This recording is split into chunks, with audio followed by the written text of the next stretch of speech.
afraid of no ghosts.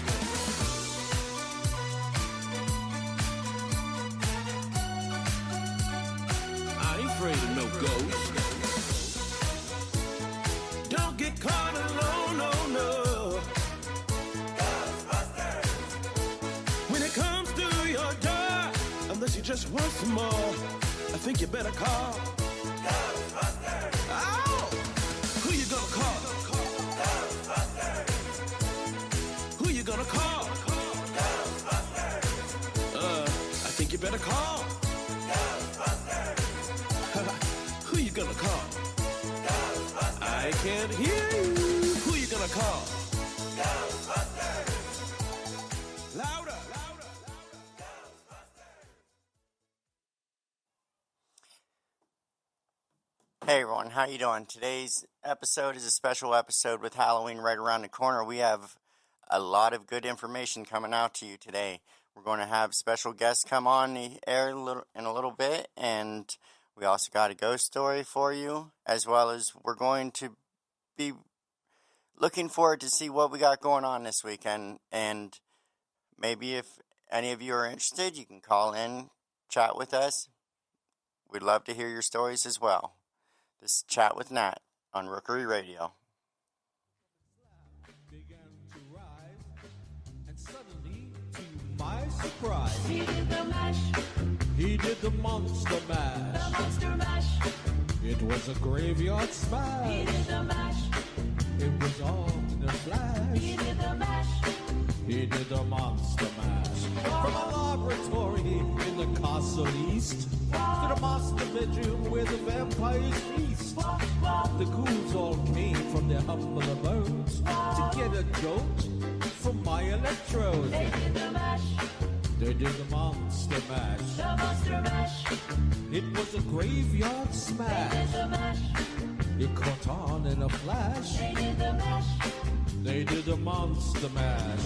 The zombies were having fun. The party had just begun. The guests included the Wolfman, Dracula, and his son. The scene was rocking, all were digging the sounds. Igor on chains, backed by his baying hounds. The coffin bangers were about to arrive, and the vocal group, the Crypt Kicker They Five. played the mash, They played the monster mash. the monster mash. It was a graveyard They smash. played the mash, It caught on in a they flash. played the mash. They played the monster mash. Out from his coffin, Drax's voice did ring. Seems he was troubled by just one thing. He opened the lid and shook his fist and said, "Whatever happened to my Transylvania twist?" It's now the mash, It's now the monster mash. the monster mash. And it's a graveyard smash. It's now the mash, It caught on in a flash. it's now the mash. It's now the monster mash. Now everything's cool. Drax a part of the band. And my monster mash, a hit of the land. For you, the living, this mash was meant to. When you get to my door, just tell the boy I sent you. Then you can mash, Then you can monster mash. the monster mash. It was a graveyard Then smash. you can mash, You'll catch on in a then flash. you can mash. Then you can monster mash. Monster mash, monster mash. Get back now. Monster mash, monster mash.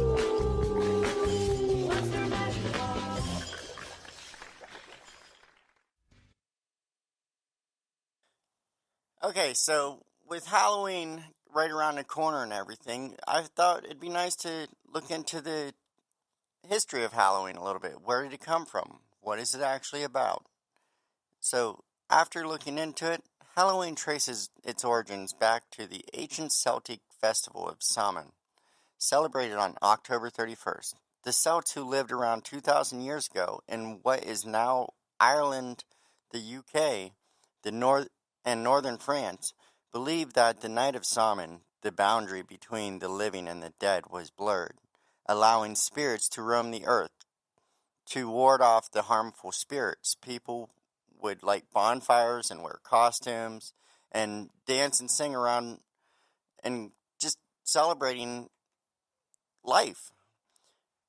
With the spread of Christianity, Pope Gregory III in the 8th century designated November 1st as All Saints' Day, a time to honor saints and martyrs, which incorporated some of the traditions of Samhain. The evening before All Saints' Day became known as All Hallows' Eve, eventually evolving into Halloween. Over time, Halloween developed into a more secular, community-centered holiday in the U.S. It gained popularity in the 19th century, largely due to Irish and Scottish immigrants. Traditions such as trick-or-treating, which may have roots back to medieval practices of souling, where the poor would go door to door offering prayers for the dead in exchange for food, and carving jack-o'-lanterns, which originated with the carving of turnips in Ireland, became central to the celebration. Today's Halloween is characterized by costumes, decorations, haunted houses, and candy, making it one of the most celebrated holidays, particularly in the U.S. And in recent years, if you really look at how it's evolved, Halloween has become as popular as Christmas, with decorating houses with cobwebs and ghosts and ghouls and all sorts of different things. Now, one thing that has definitely changed from the 80s and 90s and the earlier years compared to today is the Halloween costumes.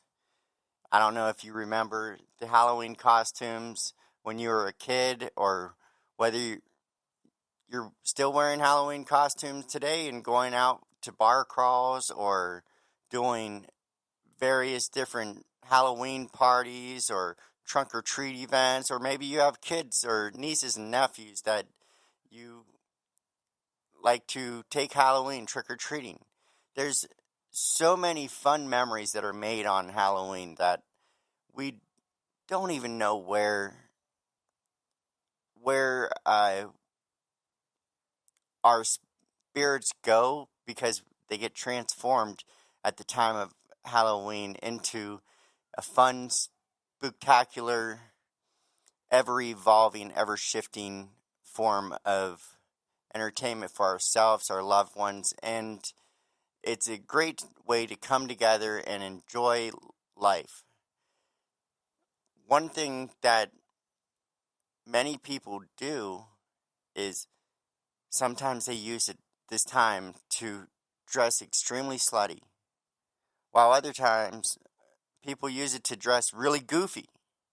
Like, are you the type of person that likes to take this moment to dress up and put on that outfit that you typically would not wear out in public? Or is it one of those moments where maybe you do drag? Maybe you venture over into the areas of drag, and to speak on that, we have someone coming up here in a little bit that's going to be talking more about drag and how Halloween and drag can go together, the pros of it, and the way some people use it as a chance to experiment with their own identity as to who they truly are, who they want to be, or maybe they're just doing it for fun. Regardless, it's a time for us to explore our identities in a safe, productive manner, while also getting to have fun and party, because this is one of the only times that it's accepted for people to dress up of other genders without getting backlash from a lot of community members. But for now, back to the music.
turn before you make it. You start to freeze as horror looks you right between the eyes. You're paralyzed, 'cause this is thriller, thriller night, and no one's gonna save you from the beast about to strike. You know it's thriller, thriller night. You're fighting for your life inside a killer thriller tonight. Yeah. Ooh. You hear the door slam and realize there's nowhere left to run. You feel the cold hand and wonder if you'll ever see the sun. You close your eyes and hope that this is just imagination. Girl, but all the while you hear a creature creeping up behind. You're out of time, 'cause this is thriller, thriller night. There ain't no second chance against the thing with the 40 eyes, girl. You're fighting for your life inside a killer thriller tonight. Night creatures crawling, the dead start to walk in their masquerade. There's no escaping the jaws of the alien this time. This is the end of your life. They're out to get you. There's demons closing in on every side. Yeah. They will possess you unless you change that number on your dial. Now is the time for you and I to cuddle close together. Yeah, all through the night, I'll save you from the terror on the screen. I'll make you see that this is thriller, thriller night. Girl, I can feel you more than any ghoul could ever dare try. So let me hold you tight and share a killer thriller, thriller, thriller each night. 'Cause this is thriller, thriller night. Girl, I can feel you more than any ghoul could ever dare try. So let me hold you tight and share a killer thriller.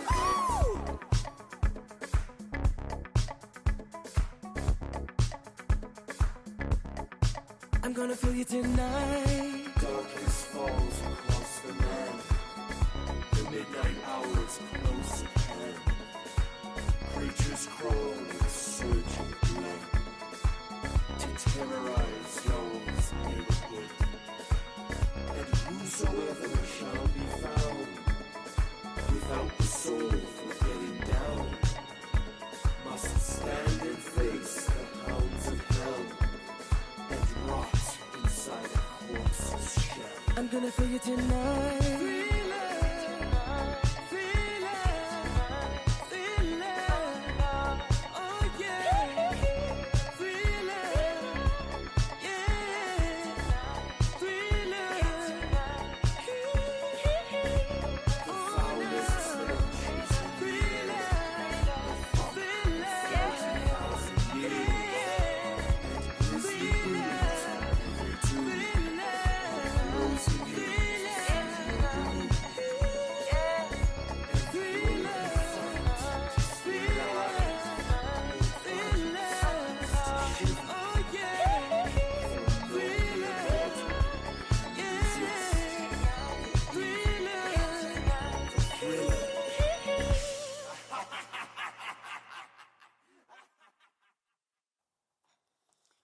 Okay, so American Halloween traditions are a blend of cultural influences that have evolved into a celebration marked by creativity, community, and fun.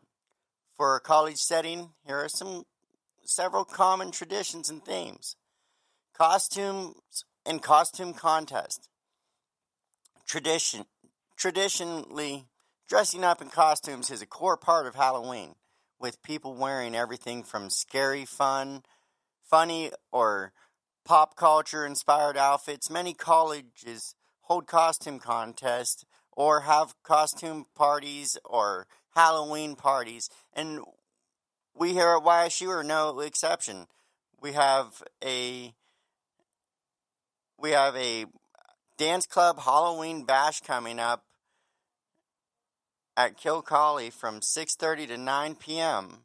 on tonight at 6:30. So if you guys are interested, check it out. It will be a lot of fun. You don't need to wear a costume, but it is definitely encouraged, being Halloween. As far as hosting the best DIY costume contest or pop culture look-alike theme, students can dress as their favorite celebrities or characters from recent trends.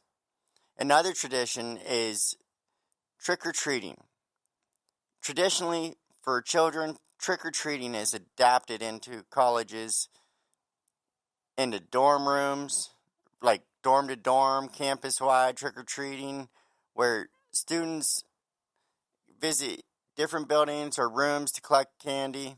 Those are some possible ideas for those that are interested in doing some stuff. However, the community also has a bunch of different events like Trunk or Treat, and regardless of which community you're from, I'm pretty sure you can find a Trunk or Treat. I know there's several going on in the area this weekend.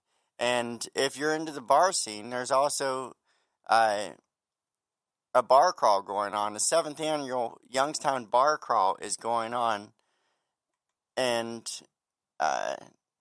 there's a $1,000 costume prize. I'm gotta pull it up real quick, and I'll be able to give you more information. It sounds like a really cool event. There's a lot of information on Facebook and on the website.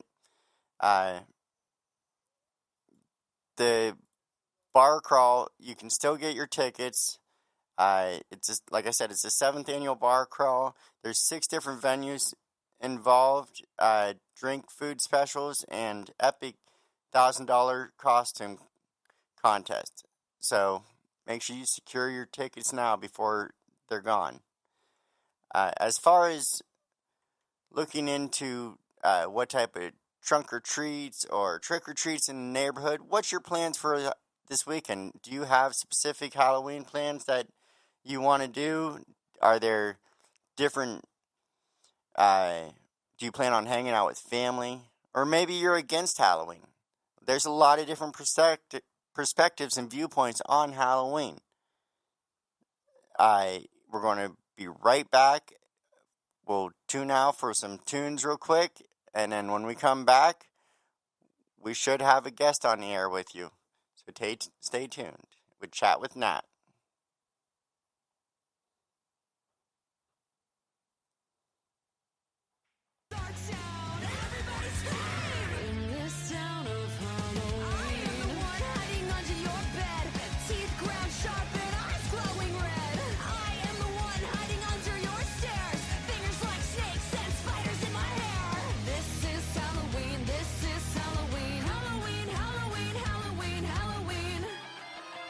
In this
Okay, so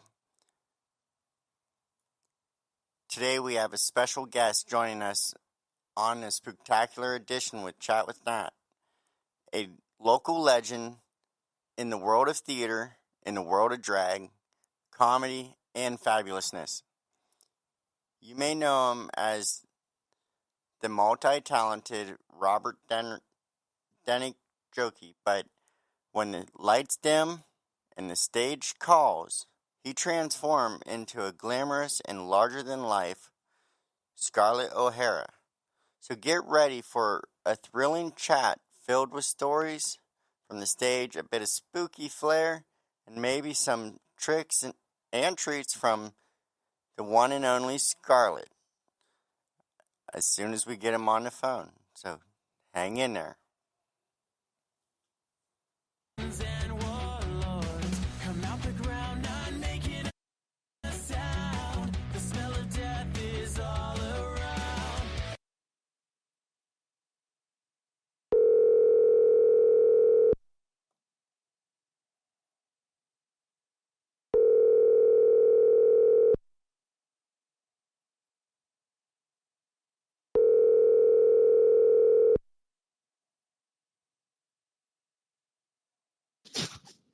Hello?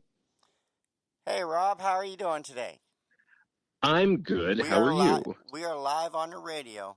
So, Well, then I'll make sure I don't say anything inappropriate. oh, okay. So, anyways, like I said, Gwens, this is Robert Jokey, or AKA Scarlett O'Hara, depending on where you know him from or her, will be depending on which name you know him better by. So, without further ado, why don't you tell us a little bit about yourself? Well, let's see. I am a non-binary performer and artist living in the Youngstown area. I've been doing drag for 25 years. I've been performing for longer than that. I am the founder of the Rust Belt Theater Company, which is the only local theater company that focuses primarily on locally written material. We are now in our 15th season. Our big show every year is called How the Drag Queen Stole Christmas, and that show has been performed for 17 years. And this year we are performing that at two different locations. One is Club Switch in downtown Youngstown, and the other is at the Youngstown Playhouse. So that's a little bit about me. So, how did you get into drag or theater? What's your backstory? Like, where did it all begin for you? Well, theater started, I was a painfully shy child growing up in Hubbard, Ohio, which is a pretty conservative suburb. Um, I'm sorry, and I I have to was interrupt you. I do not imagine or picture you ever being shy. I cannot see it. That's funny. Actually, I was the kind of kid that would cry if an adult looked at me the wrong way. I Wow. came from I know. I came from kind of a rough childhood. I didn't grow up in the healthiest of situations, but Uh-huh. I would go to school and like if a teacher even reprimanded me in the tiniest way or asked me to speak out loud or answer a question, I would panic and I would cry. And it was when I was in middle school that an English teacher, it's always an English teacher, took me kind of under her wing and got me first involved in reciting Shakespeare in front of the class, and Ooh, are then you I going to bring joined us a little bit of speech team. Shakespeare? Do you know any offhand? I do, I do. Ooh. But Can soft, what light through yonder window breaks? It is the east, and Juliet is the sun. Oh, arise, fair sun, and kill the envious moon, who is already sick and pale with grief that thou, her maid, art far more fair than she.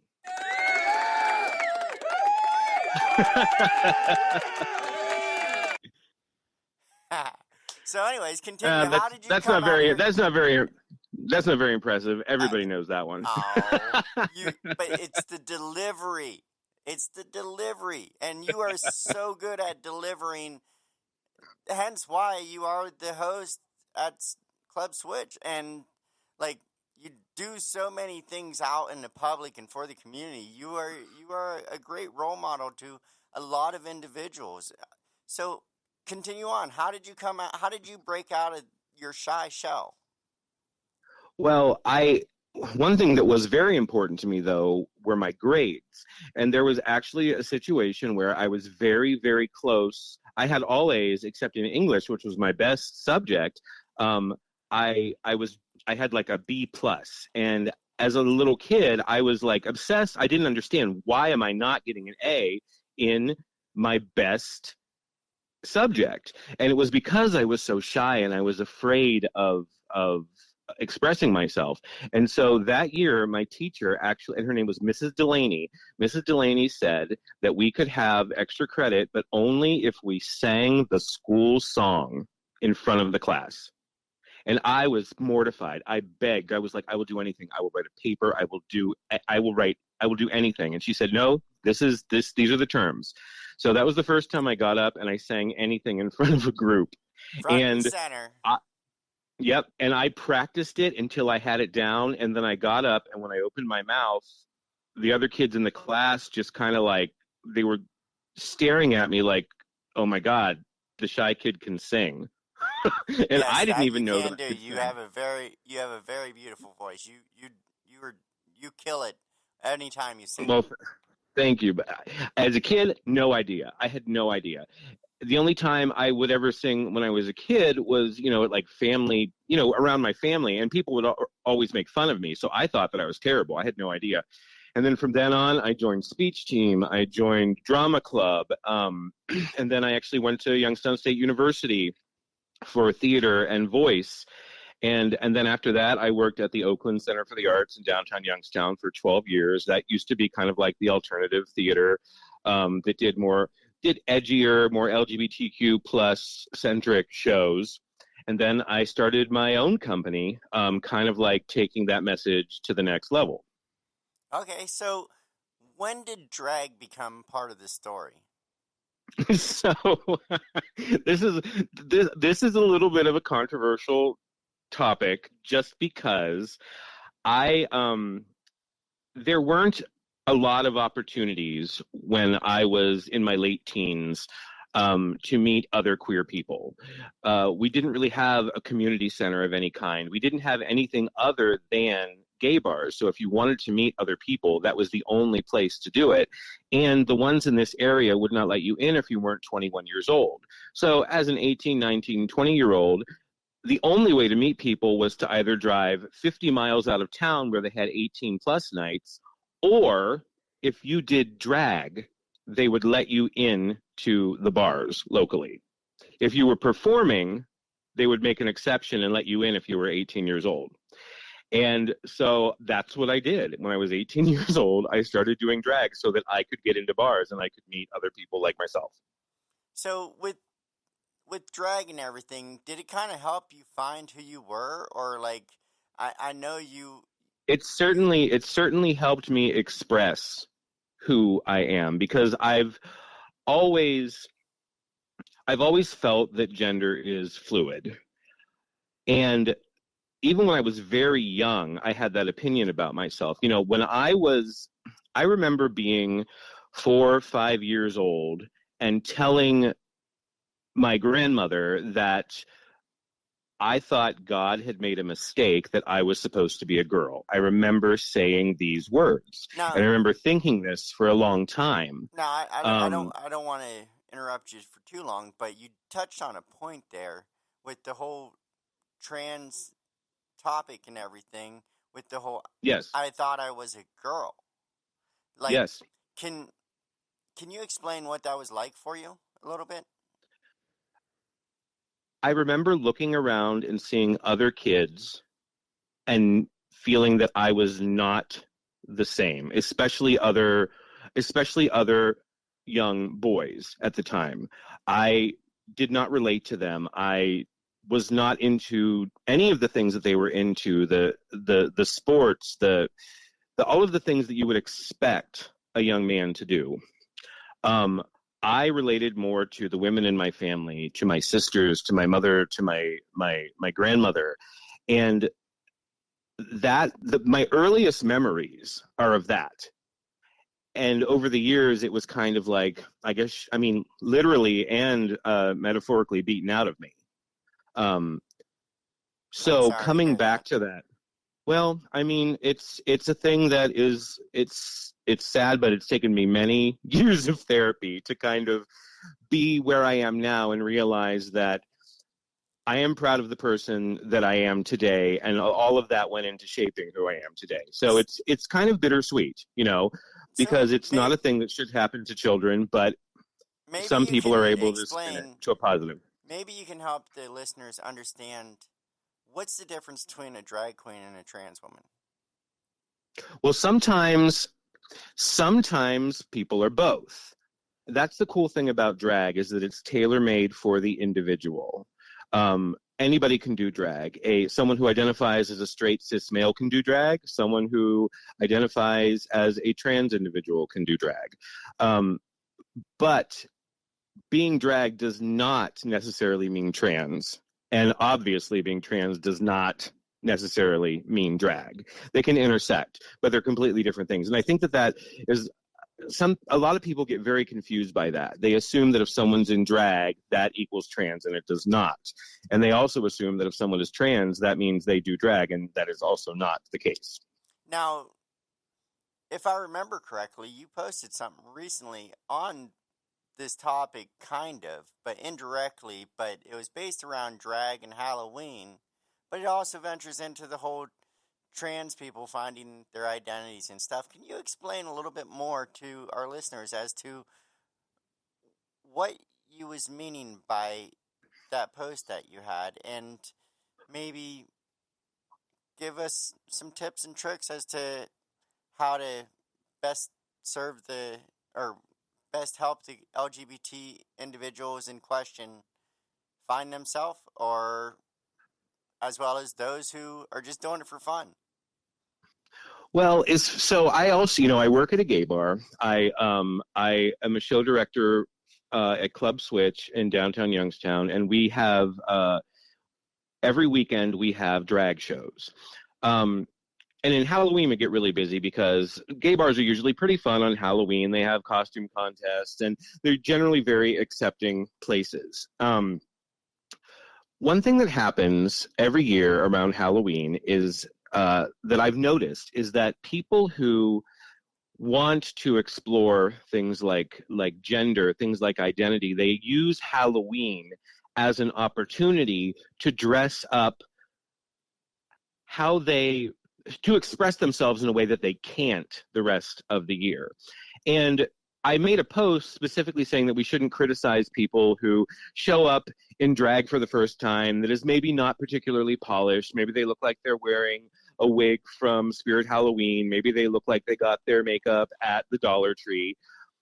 That we should be gentle with people like that, because a lot of people really are kind of like exploring themselves, whether they realize it or not. And these are people of all ages. The first time that I remember dressing up in drag was for Halloween, and it was when I was in like a freshman in high school. And this is something I knew I wanted to do, and I knew that growing up in a religious, conservative suburb and family, I knew that the only time of year that was remotely acceptable was going to be Halloween, because you're allowed to dress up in a costume. But it's not a costume for everybody. And that's the thing that I try to remember when people start coming to the bar and, maybe they look a little bit disheveled and, they have eyeliner on their lips, which, is perfectly acceptable if you know what you're doing. I try to be gentle and remember that some of these people, they're doing this for the first time because they're exploring themselves. In the drag community, so what type of exploration do people go through when they're finding themselves or finding their drag identity, or just even whether it's fun or whether it's serious? What's funny is that drag queens especially drag queens that have been doing drag for a long time, I think they kind of forget what they look like the first time they did it. Most people are not drop dead gorgeous. You're telling me that the first time someone does drag, they're not a total 9? Like, come on now. Like, we know that they're getting ready to be the next Tina Turner. Like, let me tell you that this time of year, I am so grateful that people did not have camera phones when I started doing Oh, this. tell me about Very it. very few photographs exist from when I was the first time that I dressed in drag. I'm sure that there are a couple in like, photo albums in Hubbard, Ohio somewhere, but like I haven't. I have like one, and I keep it under lock and guard. Now they're just spooky memories. Oh, it's so bad. And actually, fun fact: my first drag name was Jocelyn. Jocelyn. Ooh, tell us Yes, more. and well, do you remember those Halloween decorations that were sound activated that used to hang from, the people would hang them from their trees and they'd be like a ghost and it would go Okay. like, wow, Okay. wow, wow. Yeah. So I stuffed my bra with those. Nice. And so I imagine me, high school kid, in a blonde wig and platform shoes with with those Wow. devices Oh, going door to man. door. Yeah, and then it I just went bet you downhill got from some there. great reactions.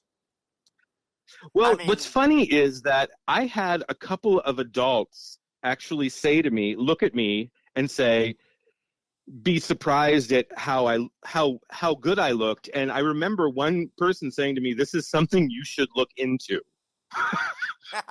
and if they only knew, if they only knew what they did. No, but it was but yeah, so I try to be, another thing is that over the years, because people know that I do drag and because I'm pretty open about, the way I live my life, every year I'll get a couple of people that will ask me to put them in drag for the first time. And I have to tell you that it's married, straight, cis, white men who check all the boxes for being the straightest guy you would ever meet in your life, and they wanted to do drag for Halloween. And I've helped them out, over the years. And what's really funny is there's a moment after you put someone in drag for the first time. It's like and I won't let them look at it until I'm done. I don't let them look in the mirror while I'm putting the makeup on them. I don't let them, I wait until they're completely done, and then I show them their reflection to see their reaction. And the reaction is always joy. Always. No matter who it is. They look in the mirror, and you see it in their eyes. Their eyes light up. There's something to be said there with that. There really is. And a good friend of mine, Christopher Barzak, he's an award-winning national selling novelist who lives locally. He actually watched me put someone in drag for the first time, and he compared it to when a baby bird is born. When a baby bird cracks out of its shell and it opens its eyes for the first time. That's what he compared putting someone in drag the first time. That's what he compared it to. Okay. I totally see it. I mean, like, little drag birdies. Got it. Spread your wings and fly, my young flock. Exactly. And then I have another friend who is a psychologist, and she said that she thinks that, especially when it comes to straight identifying men, that when they look in the mirror and see a hyper feminized version of themselves, what they see is a resemblance to their mother. Okay. And people, mothers are generally, if you have a great mom, mothers are generally, the longest relationships we have in our lives. That is so true. And so, like, you see, when you look in the mirror and you see something that resembles your mother's face, automatically it's kind of a thing of beauty. Yes, mothers are the best. They I truly agree. are, because they love you and support you regardless of what you got going on. Whether they agree with it or not, that's neither here nor there, because they still love you. You're their child. Yeah. So I agree. So tell us, like, what's some crazy drag stories that you have that are PG friendly? This is still radio. That are PG friendly. Okay, so this is actually one of my favorite stories ever. I had when I first started traveling doing drag, a group of us from Youngstown used to travel to fledgling LGBTQ organizations at universities in Northeast Ohio and Western PA. And we would do drag shows for them as fundraisers to help get their groups going. And back then I used to travel with the same group of queens everywhere. And one of them, her name was Alyssa Day. Well, Alyssa was a very tall, very broad-shouldered drag performer who also raised horses for a living.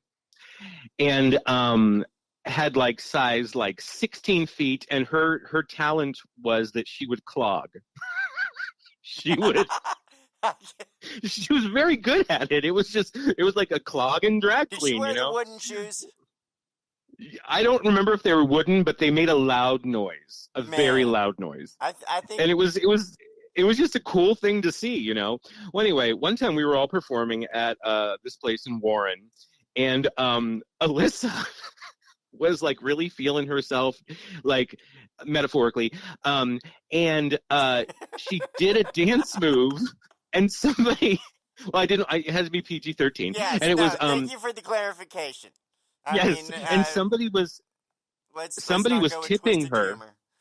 Yeah, somebody was tipping her, and she accidentally smacked them in the face with her head and gave them a bloody nose. Oh my gosh. So this Wow. person goes down to the ground, blood everywhere. Then Alyssa, the giant drag queen, picked up this person in the middle of the performance, took them backstage for first aid. So this person got headbutted, was bleeding all over the place, and this hulk of a drag queen carried them backstage to get them let first me aid. get this right. She was not only the villain in the story, but she was also the knight in shining armor. Yes, as most of us are. Talk about the duality of identity. So, But that's one of my favorite stories ever because it was just so ridiculous to watch. It was amazing. so now with drag queens now, how does one even get into that? Well, the easiest way around here is to just go to an open stage night. Most bars that feature drag performances will have some kind of an open stage event once or twice a month. And usually that's the easiest way to get on somebody's radar. It's also a really good way to kind of like practice your skills, you know, and if you're a person that has stage fright, that's a really easy way to get over it because... When you say practice your skills, what do you mean by that? Well, first of all, I mean, just the act of practicing putting on your makeup and getting ready as many times as possible is helpful because every time you do it, you'll get a little bit better. I have one drag daughter. I'm going to give her a shout out. Her name is Diane Marie. Diane Marie also, she has a podcast. A podcast that I'll be appearing on Sunday called Girls Gone Mild. Okay. And when she first started doing drag, her makeup was it's come a long way. Let's put it that way. Like, but she got into the habit of practicing her makeup every single day, and now it is leaps and bounds from where it was originally. And just practicing, getting ready for practicing, and then getting ready for a performance is something that people, you have to do it to understand things like the amount of time it takes and how much effort you're willing to put into it and how to do your makeup and costume for an individual audience or event or month, you know, and these are things that participating in a monthly open stage can help you with. But also the big thing is nothing can prepare you for getting up and performing other than getting up and performing. So what's some of the what's some of the common mishaps that happen when you're doing drag, whether it's your first time or your 50th time? Well, I will say that one thing that I see people not quite understand is that you should always rehearse in whatever shoes you are going to be performing in. Ooh, that's good. A lot of times Well, I mean, it seems like something that it just makes common sense, but like there are people that I will see get up and they will have choreographed these elaborate dance numbers or skits or whatever, but what will take them down is their shoes, because when they were at home practicing, they weren't in their shoes, I or just they had were in their shoes, I just they were in totally their had shoes on one of carpet. those total. I just pictured all the multiple TikToks I've seen of different people doing where they drop the clothes and then Yeah. they, bam, they're in that outfit that they dropped. And then I saw this one TikTok a while ago where this guy did it, and those knee high red boots that don't have a heel on it, but there should Yeah. be a heel. They're Yeah. really fashionable, but I mean, I don't know how anyone walks in them. He put Yeah. whenever he transformed into it, he cut it perfect. So whenever he transformed, it caught him falling face first into the ground, trying to stumble. So you make a valid point there with the whole practice in your shoes. So go on, anyways. Floor is yours. The other big thing is realizing that when you're performing on stage, it feels like time has slowed down. So people will put together these elaborate kind of like drag mixes that go from song to song to song, and they'll be like 8 minutes long. 8 minutes on stage is horrifically long. What would you consider the right amount of time to be for a drag performance? I would keep it under 5 minutes. I would keep it under 5. The only time to ever have like a really, really long mix is if you're trying to make a specific point. Like if it's about politics, if you're trying to make a very specific point, that's fine. But if you are just going there for entertainment purposes, keep it under 5 minutes, unless you think it's something there's going to be a lot of people there tipping you a lot of money and you need more time to collect money. Like a lot of times when I go to Cleveland or Akron, they will have these performance mixes that are like 8 minutes long, but these people know that their people are there lining up to give them money that entire time. So that's one thing, but like if you're going to an open stage in Youngstown, Ohio, and you only know 2 people in the bar, 8 minutes on stage is unfathomably long.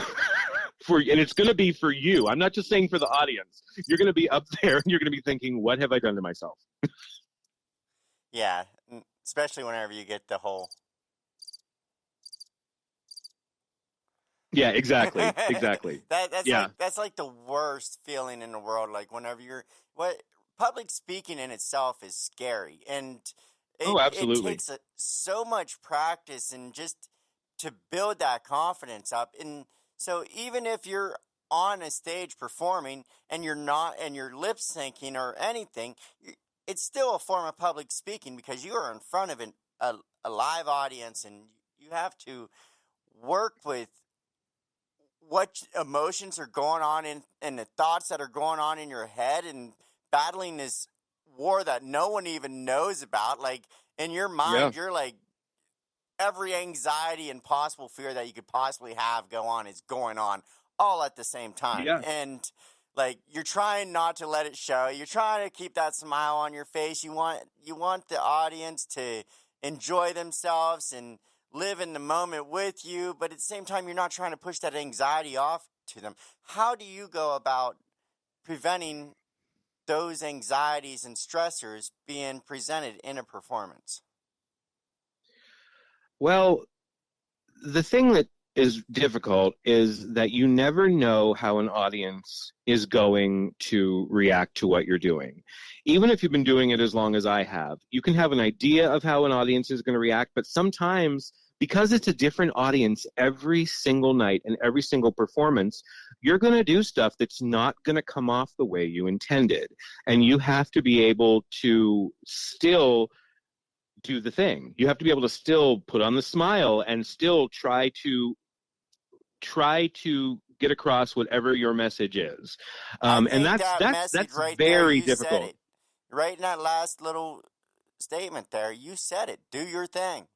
Like that That is an amazing, those words you should live by, folks. Like, I'm telling you, do your thing. Who cares if someone likes it? Who cares if they don't like it? You're always going to have haters. But that's I besides the always point. find that if you're the best bet is to just be authentic. And that's, I was just telling somebody, that we talked and I was going to come and answer some questions on your show. And they asked me if I was nervous, and I'm not nervous. The reason I'm not nervous is that I know who I am and I know what I'm about. And that's what I tell people when they are getting ready for, I just judged a drag pageant in Akron last weekend. And when people ask me, how do you get ready for on stage question, or how do you get ready for interview? The answer is always the same. Just know who you are and what you're about. And as long as you speak your truth, you're going to be fine. Those are some words to live by. Like, seriously. So, tell me, what's one of your favorite moments of being in drag? Oh gosh, one of my favorite moments. Yeah, I know. I got hit with a hard one. Well, this was actually a very negative experience that turned into one of the most positive moments of my life. And it was a few years ago. I was hosting Pride in the Valley on Courthouse Square in Warren, which is put on by Full Spectrum Community Outreach. And the Rust Belt Theater Company, which is my theater company, we always do a children's hour, which focuses on usually songs by Disney characters. We have some storytelling, themes of anti-bullying, themes of inclusivity. And it was advertised that we were going to do this, and I was dressed as Ursula the Sea Witch, and this man came out of the crowd with a megaphone, and he was calling me a pervert. He was saying that I was grooming children. He was saying all these horrible, hateful things, and he got into my personal space, and he did this in front of an audience of about 300 people, and there were children in the audience, and he was being very violent, and his hate speech was very, very pointed. And I had never in my, at that time, 20 some years plus drag experience, I had never had that happen. No one had ever come at me so aggressively with such hatred. And how did you respond to that? How did it make you feel, and how did you respond? I didn't know at first. I didn't know. There were a few moments when I was just kind of like in my head because I didn't know how to react to it because it had never happened before. And we had security, but security hadn't caught on to what the situation yet. So I kind of reverted back in my head to something that my grandmother used to do when I was younger and I was upset. My Nana used to sing to me when I was little, and the first song that I ever learned, and the first song that she would sing to me when I was a baby, was "Somewhere Over the Rainbow," which that's a good song.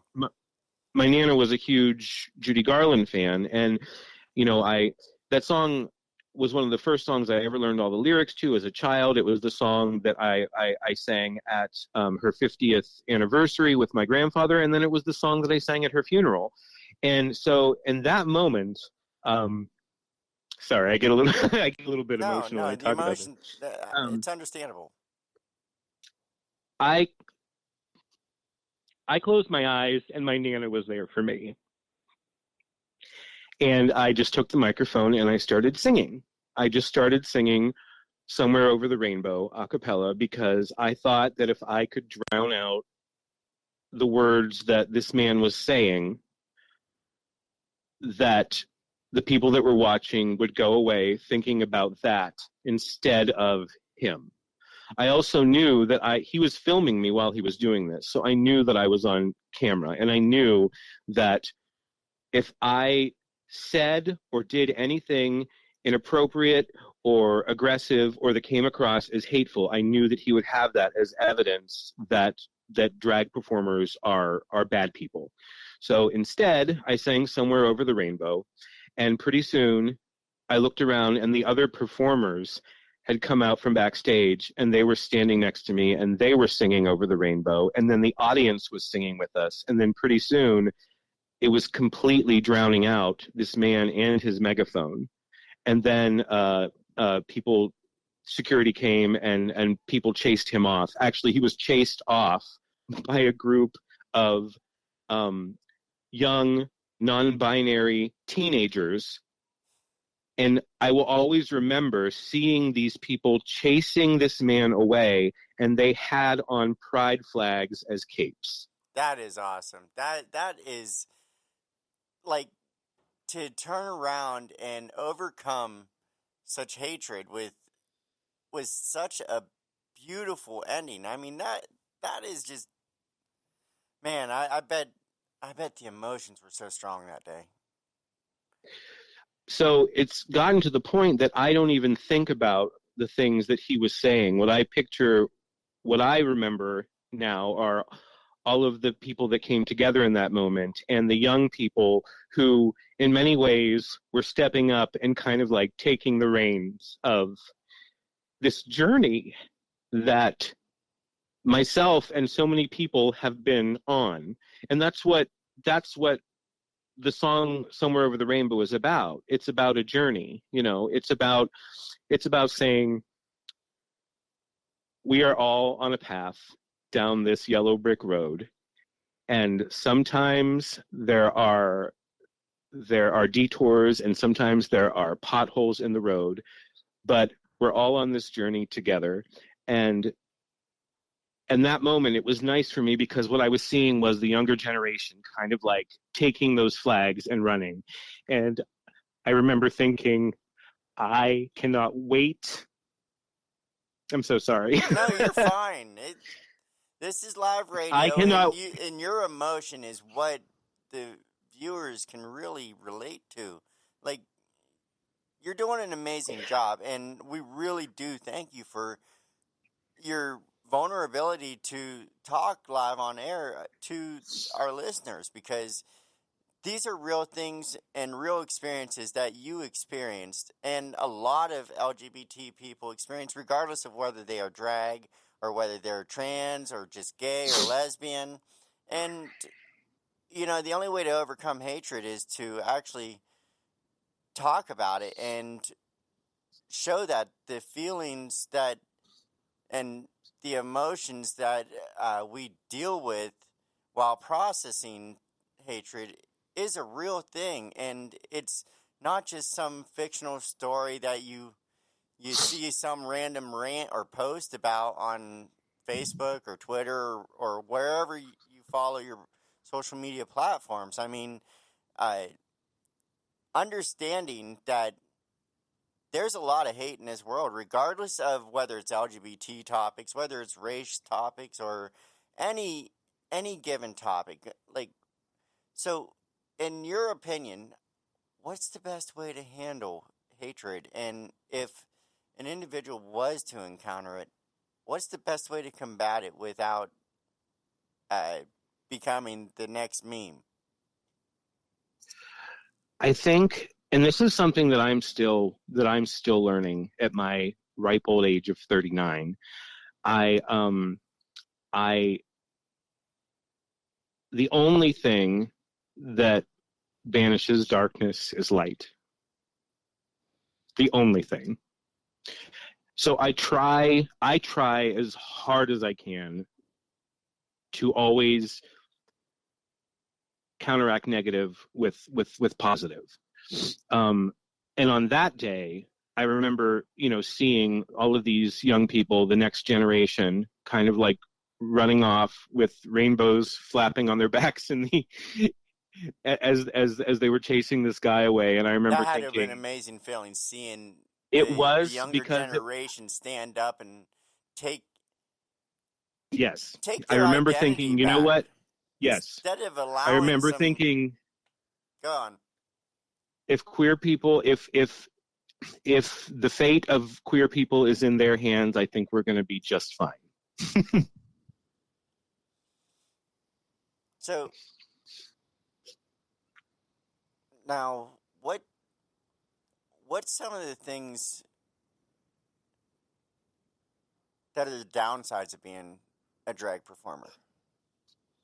Oh gosh. Well, I mean, it is it's aside from hatred and stuff, let's get down to well, the nit and gritty of drag performance. Like, what is well, it? it's murder. It's murder on your body. That's one thing. Like it is like any other. I mean, any other performance art. It's example, like when I first started out, I mean, I used to go on stage in 6 or 7 inch heels. I used to like do death drops. I used to I would murder my knees. For those who don't know what a death drop is, can you like give a brief little explanation and then go on?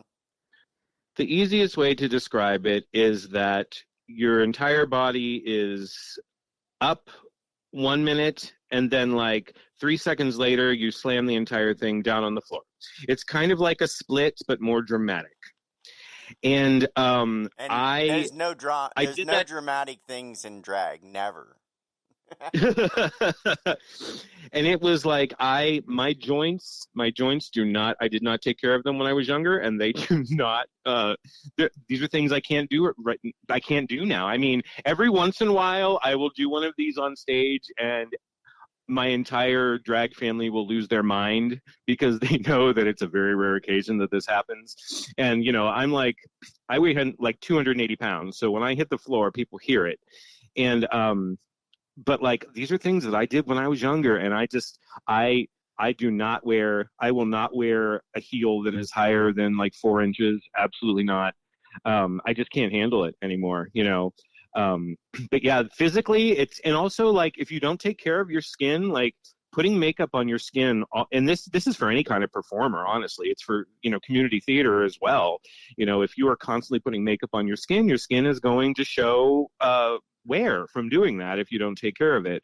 So like, these are all things that drag really does, honestly, like any sport, any people talk about how bad a factory job is on someone's body. It's very, drag is the same way. You are putting yourself through this physical obstacle course every time you get dressed up and go on stage. So that's a big downside for me, because exactly no drag queens other than RuPaul have health insurance for what they do. It's not really. Not?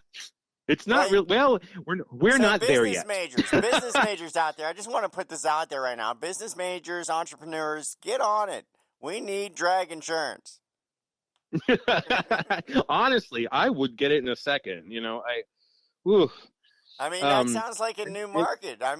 It's a business idea for those who are interested. Like, and bringing up earlier, like we talked about open stages, like, so that's one thing. That is a piece of advice that I am actually very liberal with when I see new performers get up and they're like, there's this one performer that I see pretty regularly. They do this kind of like this stunt where they flop back and they land on their tailbone. Oh. And I know. Ow. I want to be like, you are going to need that tailbone when you're in your 40s. Stop doing that.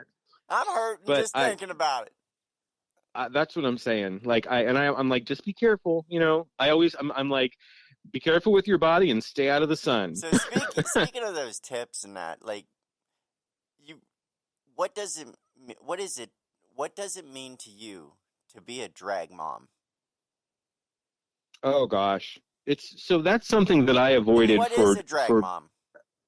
That's something that I avoided for about a decade. A drag mom is generally the drag queen who helps you get into drag, that helps you find whatever your drag is, that maybe gives you the little pointers like I've been sharing on air today, that you can't really find answers to unless it's from someone who has experience. And I have a lot of drag children at this point, but I didn't have any at all for about the first 10 years that I did it, because honestly, I didn't think that I was qualified. I would always say, you need to ask somebody else who may be here for doing this longer. Not being qualified. You're like one of the most qualified drag moms in the local region. Like, you do so much for the community. Like, I have a hard time picturing that.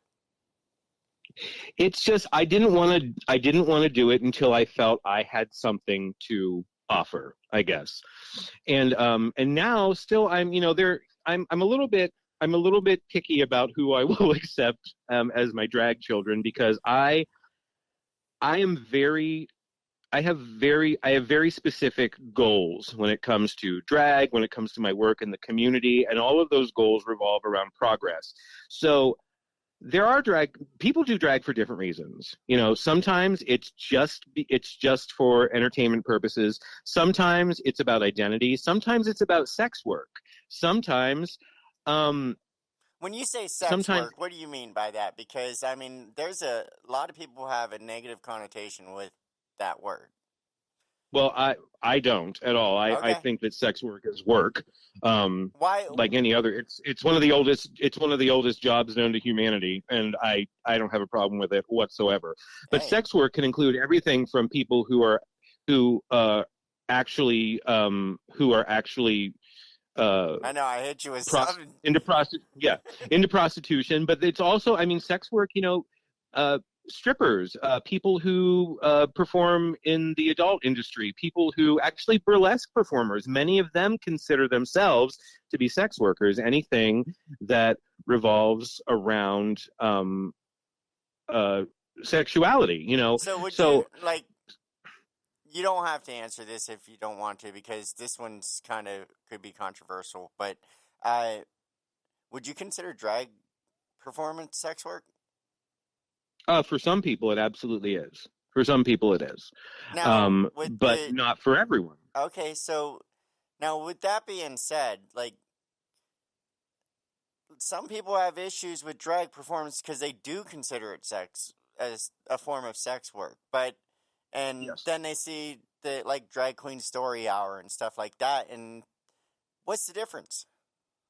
Well, like any other art form, it needs to be, anything for children needs to be appropriate for children. You wouldn't take your 4-year-old to a Nelly concert, probably. So you also wouldn't take your 4-year-old to see a sexually explicit drag show. That's why when I put on Drag Queen Story Hour, when I put on anything that's geared towards kids, we make sure that everything, all the performers, all the performances, they're all screened to make sure that they are something that is appropriate for school-age children. Nobody at any of my family-friendly drag shows is going to get up and do and stuff. Absolutely not.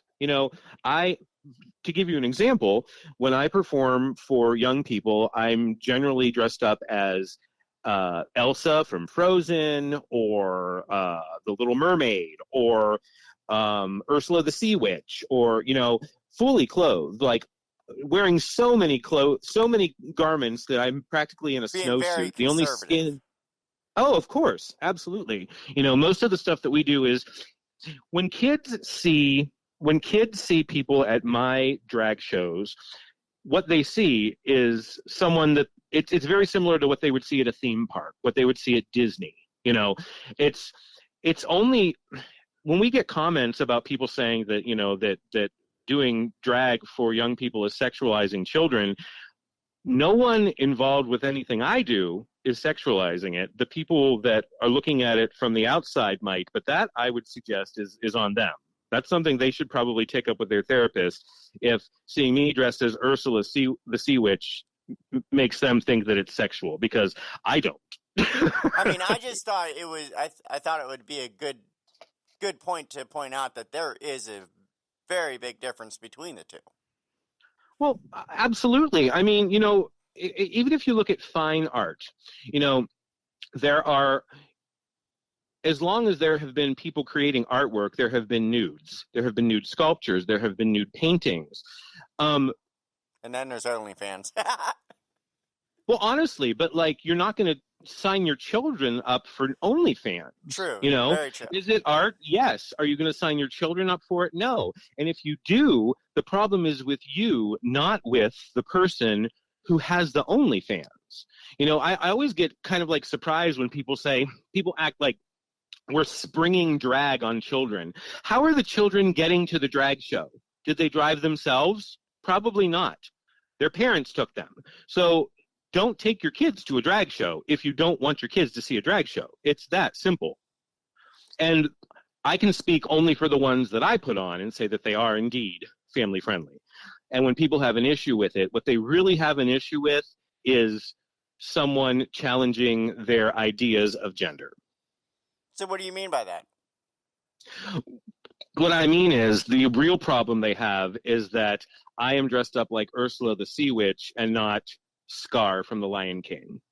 How If I dare was you? Scar from The Lion King, they would be fine with it because Scar is male. Honestly, I think the way you do your makeup and everything, I think you could easily pull off either and rock both performances just equally. Oh, and I absolutely do. That's why I picked Scar, because I regularly also Like, dress up as Scar. I did last weekend, But that's the thing. People don't have. I'm wearing the same amount of makeup for both, but people have a problem with Ursula because Ursula is female.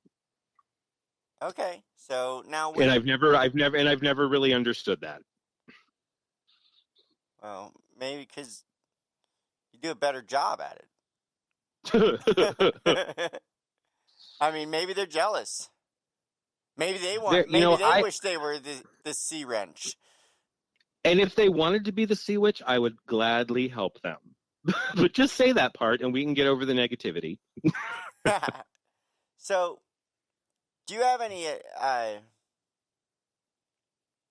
What's some of the things that you got coming up in the near future?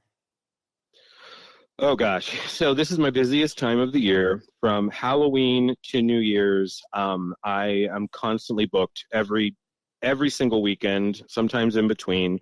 At the theater, our current show, Living Dead the Musical, is sold out. The run completely sold out, which is kind of like amazing.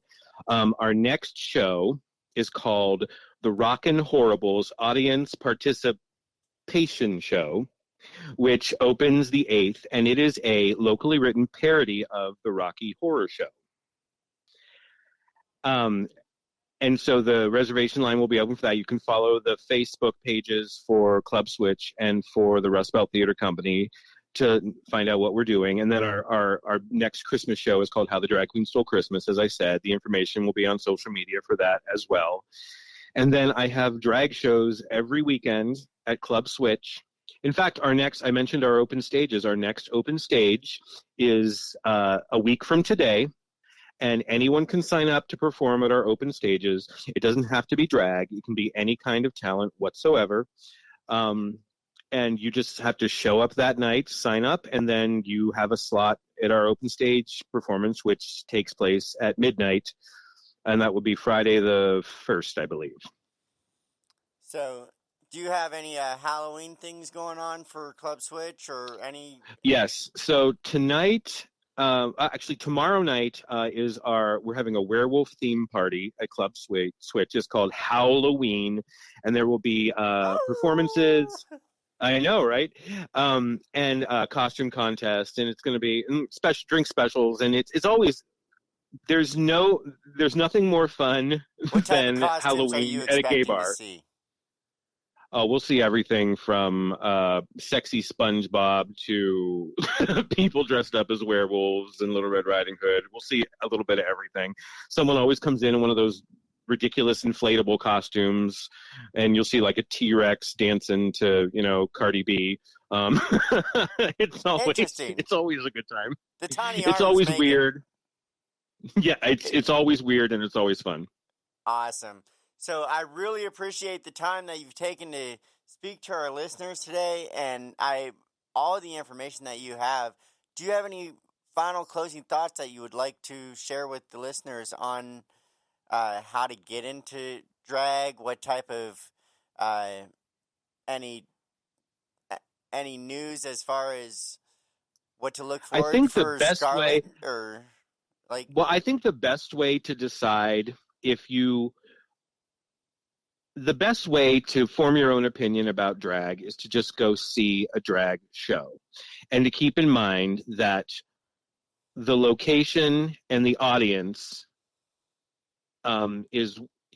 the location and the audience are important when you are looking at a drag show. If you go to a drag bar, you're going to see a certain kind of drag. If you go to drag a family-friendly event like drag story time, you're going to see a different kind of drag. And drag, as I said earlier, it's tailor-made for the individual. It can be whatever you want it to be. You know, when I go to like a pride parade and I see people dressed up in like leather regalia, you know, for the leather community, and they're things that they would never wear in their day-to-day life, but they wear, you know, out at a parade or at a bar, I consider that to be drag. When I see people from the furry community dressed up, you know, in big plush masks and costumes, and these are things that they don't wear in their everyday life, but they wear them to events and to parades and to bars, I consider that to be drag. Your drag can be whatever you want it to be. It's an opportunity to step outside of your day to day, and it's an art form that is based on self-expression. You know, so the best way is to kind of like just get out into the community and look around and see where you fit in, or how you can express that feeling that you have inside, how you can take that feeling from the inside and put it on the outside. And if you are a person that can't do that in person, if you can't go out to a bar, if you can't go to a parade for whatever reason, there are resources online. You can learn how to do makeup. You can learn about different kinds of drag on YouTube. And that might be a starting place for people who can't necessarily go out in public. So, with, I had like 3 questions pop up there, and then I lost them. But anyways, do we have any expectations to see Drag Queen Stole Christmas again? Or do you know anything about what type of performance we can look forward to in the upcoming festival seasons? Well, we're all in the planning stages right now for the Pride festivals. Usually after Christmas is when those things really start to pick up the planning. So of course, as far as I know, next year we will definitely have Pride in the Valley in Warren. We will have Pride Youngstown in downtown Youngstown, and then also I've recently, last year, I performed at the first Columbiana County Pride, which will also be happening again next year. So that's exciting, because it used to be that there was only one local Pride event, and now there are several. And I know that even in Newcastle, they're working to put together a Pride event so that people in Western Pennsylvania that aren't as far out as, let's say, Pittsburgh, will have a place to go to. How the Drag Queen Stole Christmas will be the second and third weekend in December. The first weekend is happening at the Youngstown Playhouse, and then the second. So if you want like the big theatrical version, you go to the Youngstown Playhouse. If you want kind of like the dirtier dive bar version, then you will come to Club Switch. And that goes again to what I was saying earlier about, you know, drag is tailor-made for the situation. So you heard it here, folks. You heard it here first. Excuse me, I can't talk. I've been listening. I've been amused, and just like the power of the stories and stuff that you have, the experiences. I can only imagine what other experiences that you've had. But I mean, truly, it's been an honor to have you on the show to talk to us about drag shows, to talk to us about the difference between a drag show and Drag Queen Story Hour, as well as difference between drag and trans and all the in-betweens. And with Halloween coming up, we have a lot of people that will be doing drag that don't necessarily do drag now. What can you say to them? I think it's important just to remember that, you know, we all have different experiences, and as long as you're kind, that is my personal goal for this weekend and next weekend. When I see people out in their Halloween costumes, that, you know, a lot of people have probably put a lot of effort into their costumes, and not everyone is a professional. And I think it's important to remember that. So especially if you are a person who is well-versed in drag and well-versed in the gay community, keep in mind that there are going to be people exploring themselves who are not necessarily as experienced as you, and it's important to be kind to those individuals. So I really do appreciate your time, Rob, and I look forward to talking to you online after this. Do you have any shout outs or anything that you'd like to make on air while you're still online? I would love to give a shout out to all of my drag family members for always having my back, and for helping me to do what I believe is the most good for the community. What about your what about your children? All of my drag children, all of the O'Haras and everyone who is O'Hara adjacent. We'll just keep moving forward, because if we're not moving forward, then what's the point? That is a great way to close it.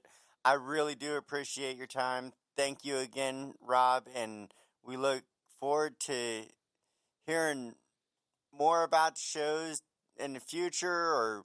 And remember, guys, if you guys want some great entertainment, Club Switch is right down the road from YSU. It's within walking distance. They got drinks, live entertainment, and great community, and it's a supportive environment that's not trying to worry about who you are or where you come from. They just want you to be you. And so I'll talk to you online on our messages. So, all right, thank you so much. Thank you so much for having me. Yes, thank you. And we're going to be getting right back to the we're going to be going right back to the music here in a second with Chat with Nat on Rookery Radio, Real College Radio.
This day, and in the night when the wolves cry out, listen close and you can hear me shout. I don't wanna be buried in a pet cemetery. I don't wanna live my life again. I don't wanna be buried in a pet cemetery. I don't wanna live my life again. Oh no, I don't want to live my life, not again. Oh no.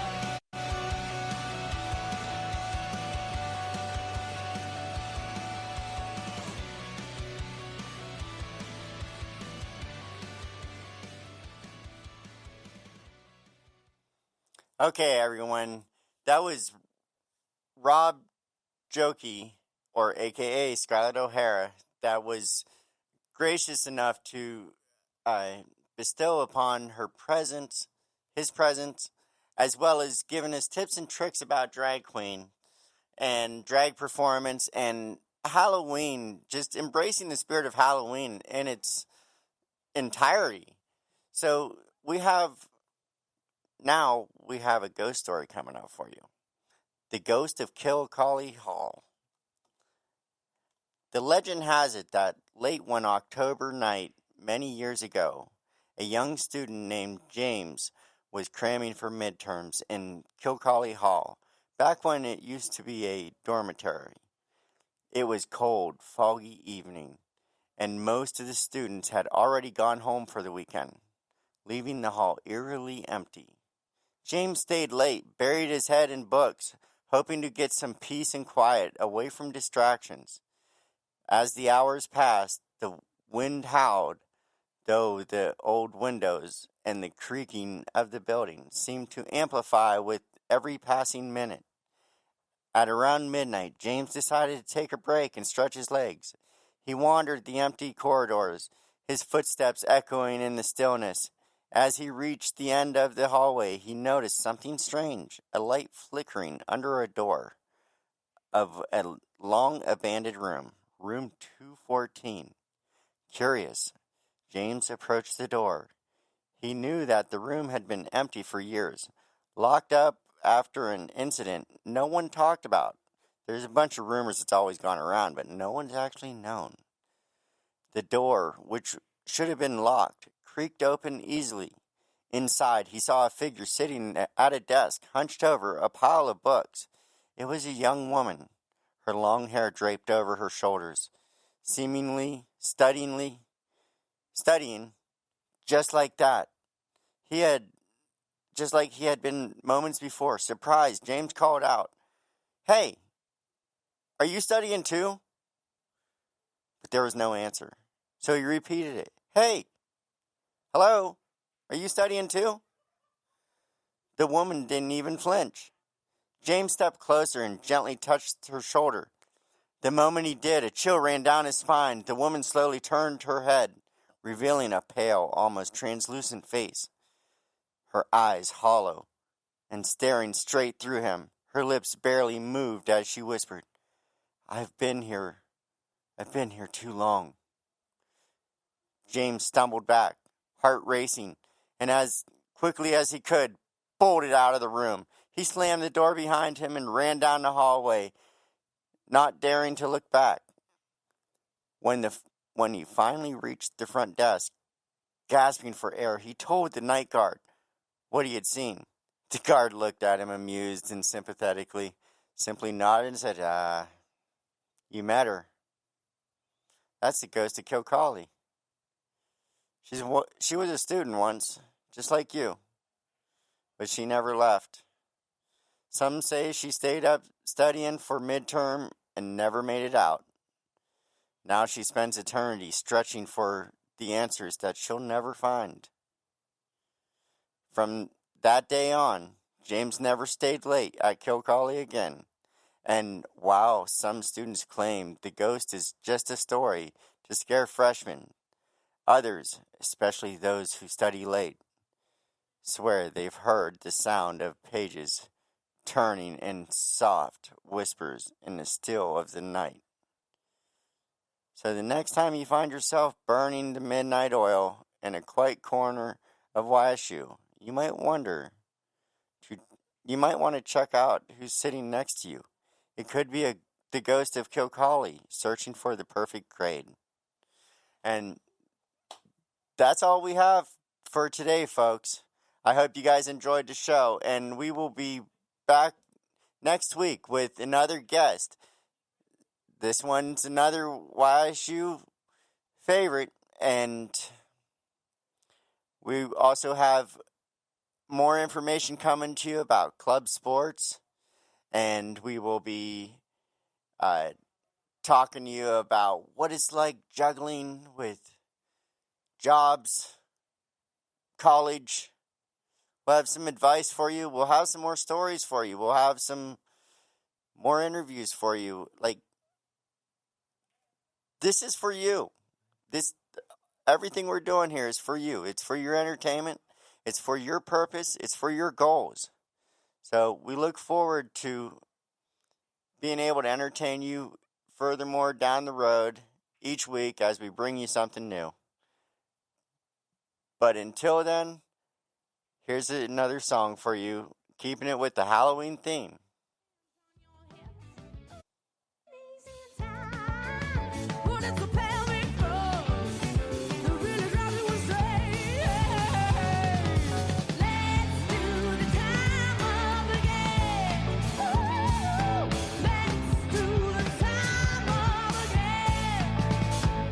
Well, I was walking down the street just to having a thing when a stick of a guy gave me half the way.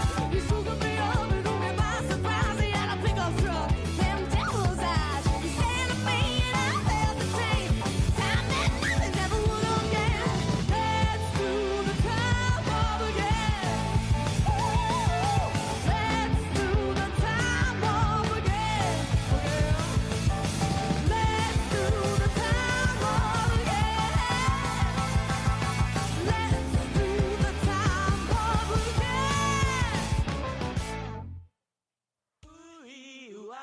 Tang tang, walla walla bing bang. Ooh ee ooh ah ah, tang tang, walla walla bang bang.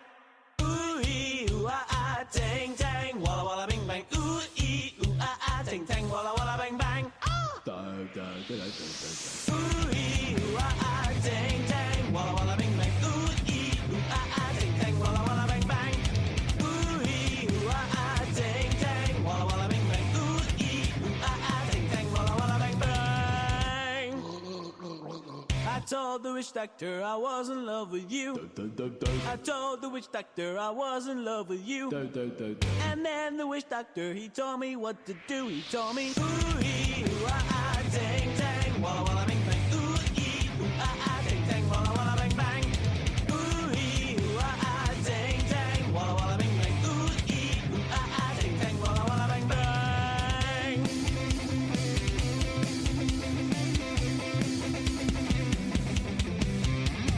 I told the witch doctor you didn't love me true. I told the witch doctor you didn't love me nice. And then the witch doctor, he gave me this advice. Ow! Ooh ee ooh ah ah, tang tang, walla walla bing bang. Ooh ee ooh ah ah, tang tang, walla walla bang bang. Ooh ee ooh ah ah, tang tang, walla walla bing bang. Ooh ee ooh ah ah, tang tang, walla walla bang bang.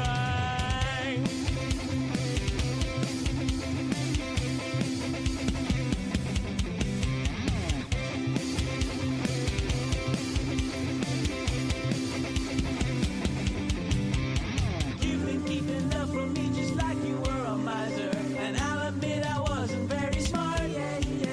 So I went out and found myself a guy that's so much wiser. And he taught me the way to win your heart. Ooh ee ooh ah ah. Ooh ee ooh ah ah. Ooh ee ooh ah ah. Ooh ee ooh ah ah, tang tang, walla walla bang bang. Come on and ooh ee ooh ah ah, tang tang, walla walla bang bang. Ooh ee ooh ah ah, tang tang, walla walla bang bang. Ooh ee ooh ah ah, tang tang, walla walla bang bang. Ooh ee ooh ah ah, tang tang, walla walla bang bang. Ooh ee ooh ah ah, tang tang, walla walla bang bang. Ooh ee ooh ah ah, tang tang, walla walla bang bang. Ooh ee ooh ah ah, tang tang, walla walla bang bang. Ooh ee ooh ah ah, tang tang, walla walla bang bang.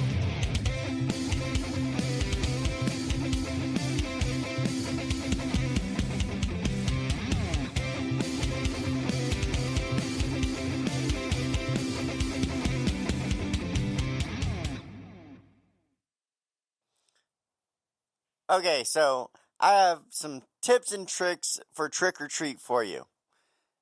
Stick to well-lit areas. Wear bright or reflective costumes. Stay in groups.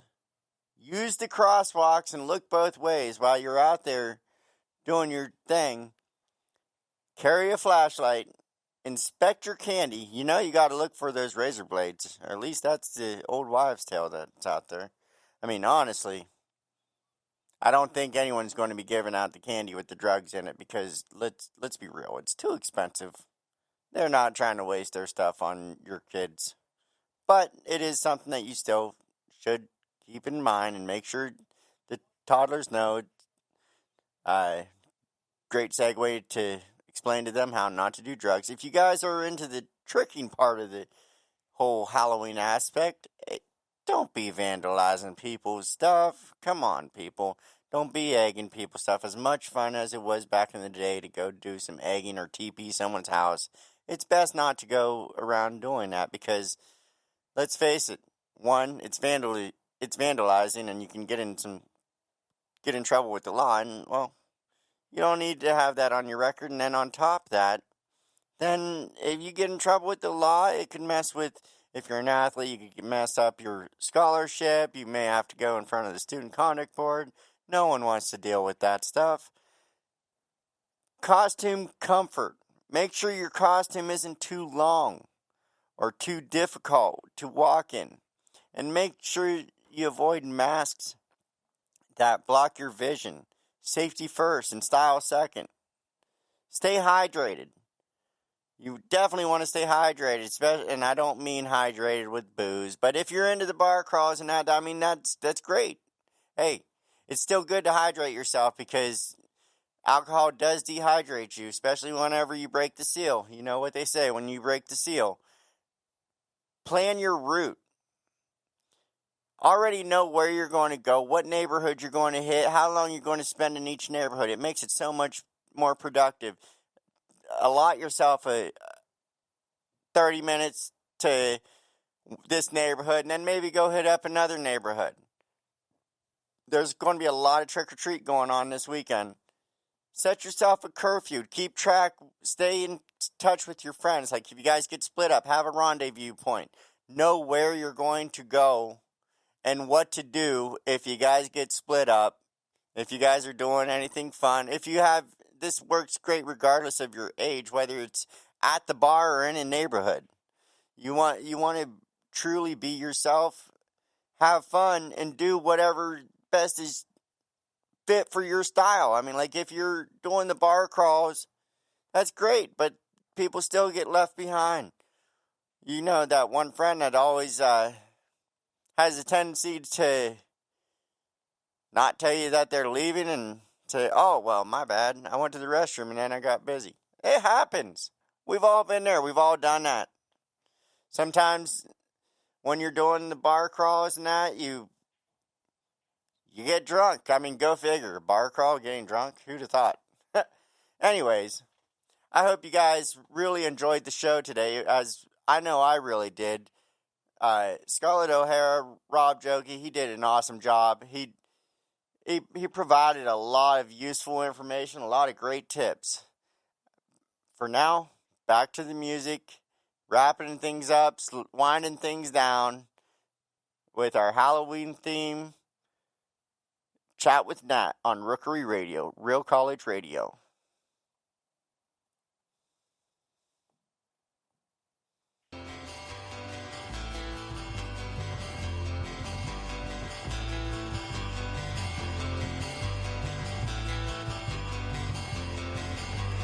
All our times have come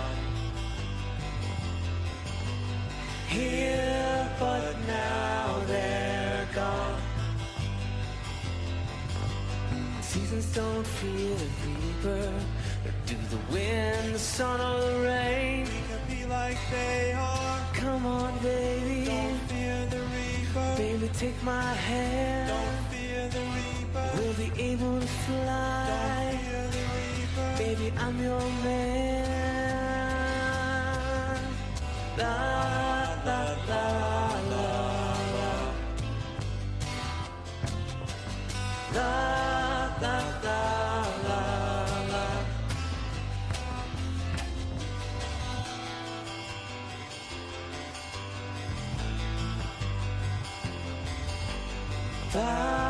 Valentine is done here, but now they're gone. Romeo and Juliet are together in eternity. Romeo and Juliet. 40,000 men and women every day. 40,000 men and women every day.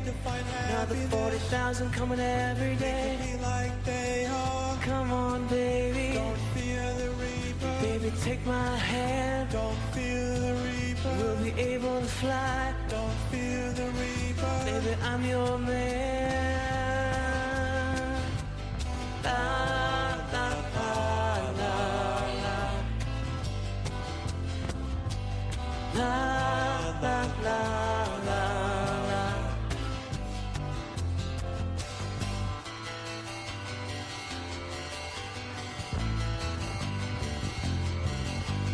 Love of two is one. Here, but now they're gone. Came the last night of sadness. It was clear that you couldn't go on. The door was open and the wind appeared. The candles blew and then disappeared. The curtains flew and then he appeared. Don't be afraid. Come on, baby. And she had no fear. And she ran to him. He looked backward and said goodbye. Come like they are. She had taken his hand. Come like they are. Come on, baby, don't fear the reaper. La la la la la. La la la la la. La la la la la. La la la la la.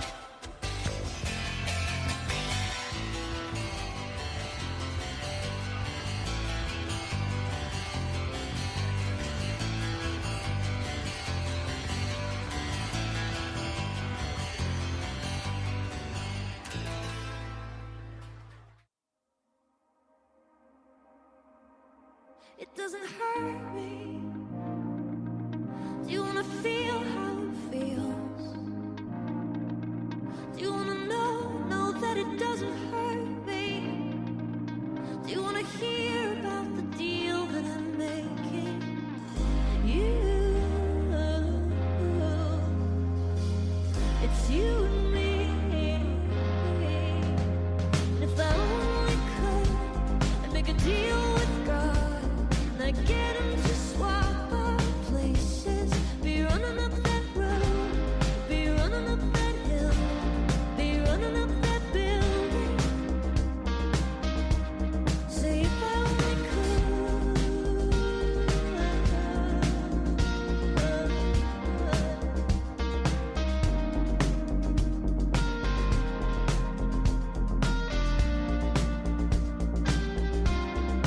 You don't wanna hurt me, but see how deep the bullet lies. Unaware I'm tearing you asunder. There is thunder in our hearts. Is there so much hate for the ones we love? Tell me, we both matter, don't we? You. It's you and me. It's you and me. Won't be unhappy, and if I only could, I'd make a deal with God. I'd get him to swap our places. Be running up that road, be running up that hill, be running up that building. Say if I only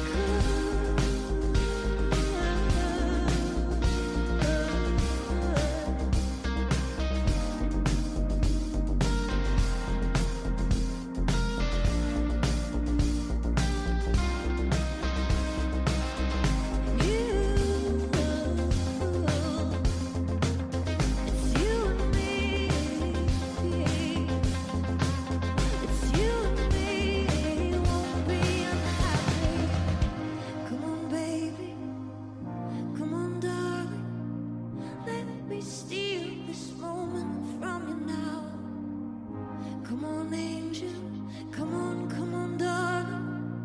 Let's exchange the experience.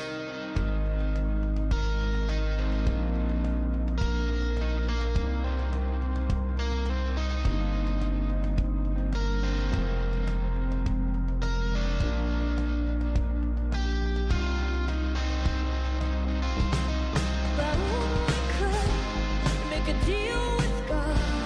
Might get him to swap our places. Be running up that road, be running up that hill with no problem. If I only could, I'd be running up that hill.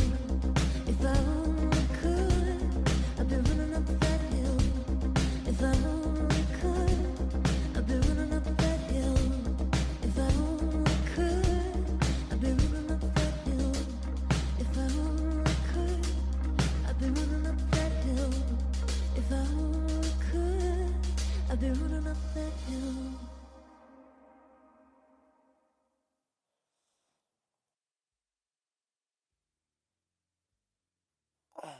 Well, my ghouls and goblins, that brings us to the end of the spine-chilling edition of Chat with Nat. I hope you've had a hauntingly good time today, and remember, whether you are trick-or-treating, partying with friends, or cozying up with a scary movie, stay safe, stay spooky, and watch out for things that go bump in the night. Until next time, keep your keep keep your candy close and your ghosts even closer. This is Nat, signing off. May your Halloween be frightfully fun and wickedly wonderful.